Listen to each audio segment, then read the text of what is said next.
To back up your photos on Google account, open the Play Store or App Store and search for Google Photos and install the Google Photos app in your smartphone. So to back up your photos and videos on Google account, the best option is using Google Photos. Once the Google Photos installed, open the Google Photos app on your smartphone.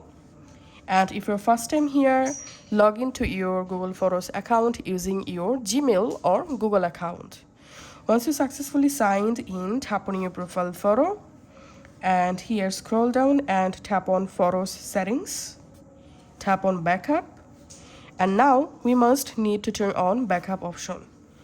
So just turn on backup, then all of your Android phone or iPhone photos and videos will automatically back up to your Google account or Google Photos. That's how you can actually do it. Thanks for watching.